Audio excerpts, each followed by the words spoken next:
Evergreen and a pickle, and the relationship between a forwarder and a manufacturer on Love Week in Logistics.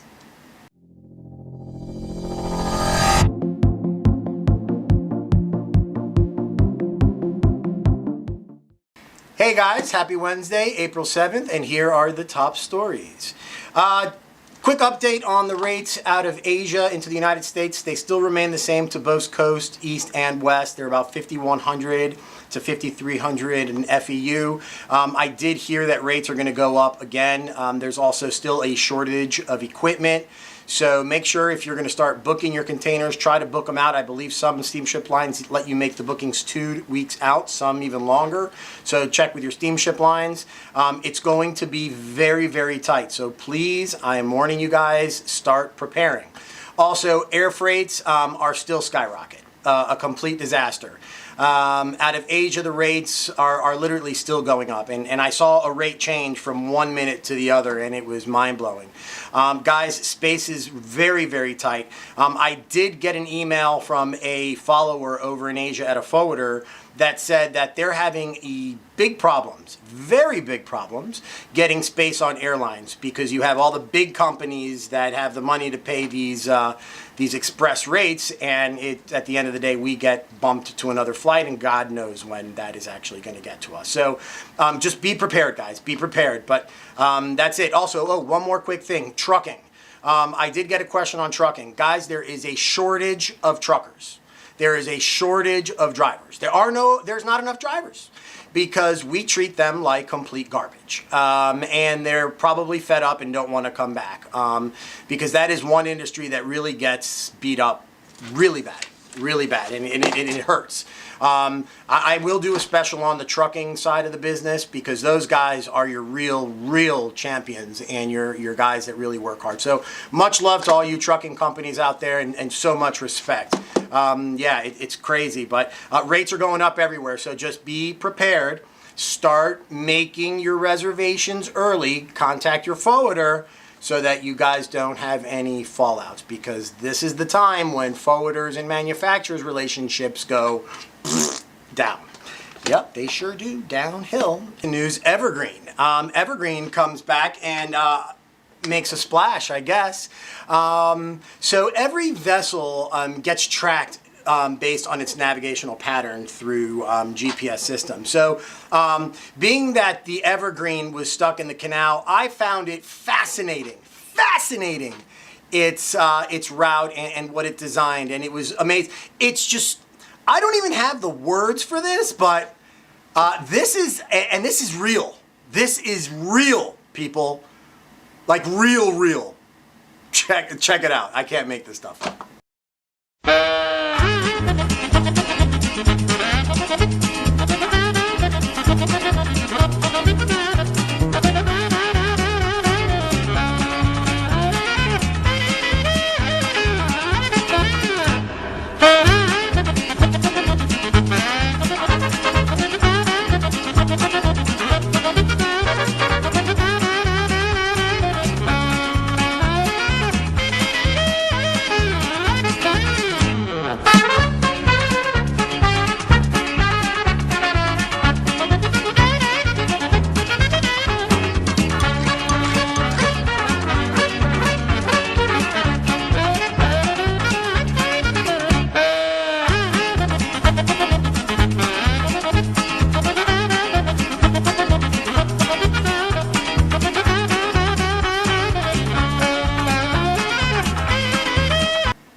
That made me thirsty, all that running around. Wow, that was incredible. Well, we'll just leave it at that and you guys can just come up to your own conclusions. So, yeah, that was special.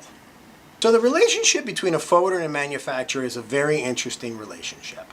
There are relationships that go back 30 years, even longer with some of these forwarders. And some of these relationships are the core are the core business of some of these companies. So if they lose this account, it could just cost them everything. So it's very important when you assign people to handle certain accounts, and depending of the importance of that account, you know, and your seniority, they'll put you onto those accounts to handle. So, but I remember the time that I was given a really big account when I first got out of college, and my boss, Bill, said, Mitchell, I think you are ready to handle a big account. And I said, Bill, that's a lot of responsibility. I just started 2 months ago. I don't know if I can do this. He goes, Mitchell, you can do anything you put your mind to. Just remember 2 things. The customer is always right, and always answer their calls. I said, okay, that's simple, Bill, no problem. So one day, the client called me and we started talking, and we just didn't agree. There were just some things that just, I don't know, just some manufacturers just don't really have an idea or a clue in what they're doing to shipping. So there was one day where I got really frustrated, and I told the client, I accidentally told them, I said, listen, I think you're wrong. And they didn't take that well, because they're never wrong. So I said, well, let me call my boss and let's see what we can do. And he's like, well, I'm going to leave you guys. And because I'm not dealing with this, there's hundreds of forwarders out there and I need some service. And I said, let me just go and get my boss and I'll be right back. So I hung up and I ran down the hall and I grabbed Bill and I said, Bill, come, please come to my desk. And I want you to stand here and listen to this conversation and please just be my moral support. But I have a feeling that they're going to leave us. So he says, all right, Mitch, I'm going to go. So he stood right at my desk, and the call went a little like this.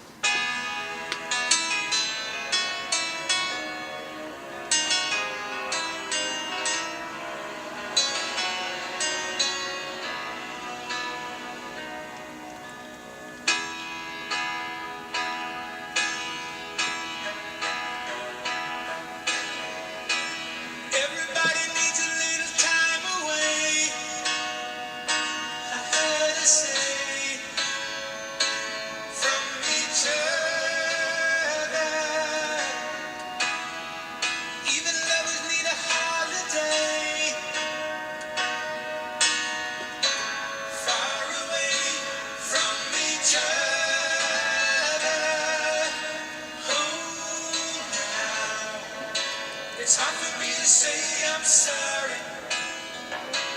I just want you to stay. After all that we've been through, I will make it up to you. I promise to. And after all that's been said and done, you're just a part of me I can't let go.